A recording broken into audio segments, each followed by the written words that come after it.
अब हम most important gonioscopy को डिस्कस कर लेते हैं। गोनियोस्कोपी हमारे पास एंटीरियर चैम्बर एंगल को एवेलुएट करने में हेल्प आउट करती है कि whether the person has open angle और the angle closure glaucoma.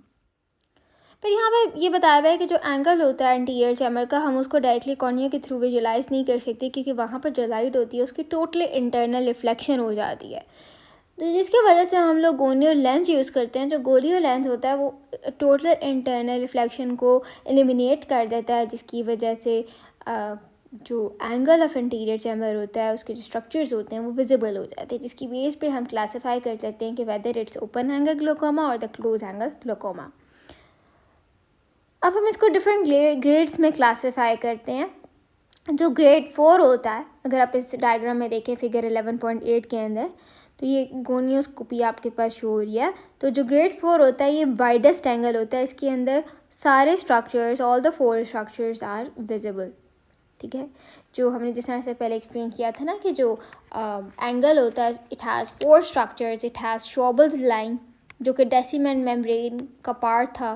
डेसिमेंट membrane cornea का पार्ट होता है।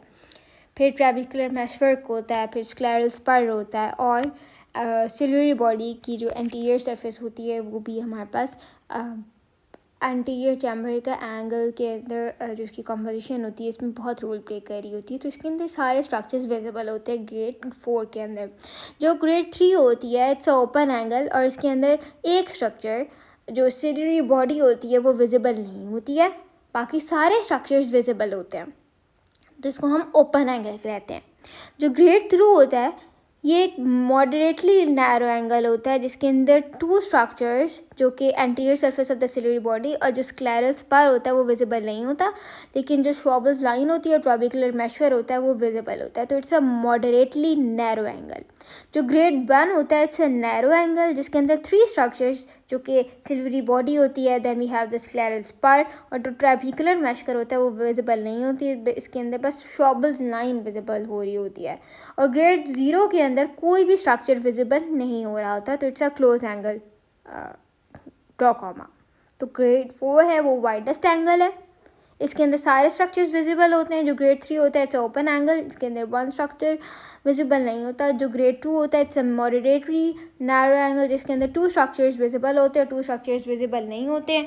जो ग्रेड 1 होता है इट्स अ नैरो एंगल, जिसके अंदर 3 स्ट्रक्चर्स विजिबल नहीं होते हैं, और जो ग्रेड 0 होता है उसके अंदर कोई भी स्ट्रक्चर विजिबल नहीं होता।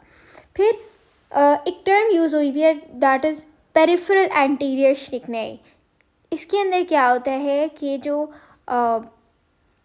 It is a condition when all the angle structures are invisible. ठीक है, कोई भी एंगल स्ट्रक्चर होता है वो आपको विजिबल नहीं हो रहे होते, एंड वहाँ पर क्या होता है कि जो एंटीरियर पेरिफेरी ऑफ आइरिस होती है वो पेरिफेरी ऑफ द कॉर्निया के थ्रू अटैच हो जाती है। दोनों अटैचमेंट हो जाती हैं, इनके दरमियान एडिशन हो जाती है। ठीक है, और फिर ये बता हुआ है कि जिस तरह से मैंने आपको पहले एक्सप्लेन किया कि जो ग्रेड 4 होता है और ग्रेड 3 होता है ये ओपन एंगल होता है। ठीक है, ये इट इज़ नॉट क्लोज्ड। और जो ग्रेड 2 होता है और ग्रेड 1 होता है ये नैरो एंगल होता है which is closed. If you have any queries you can ask. Thank you.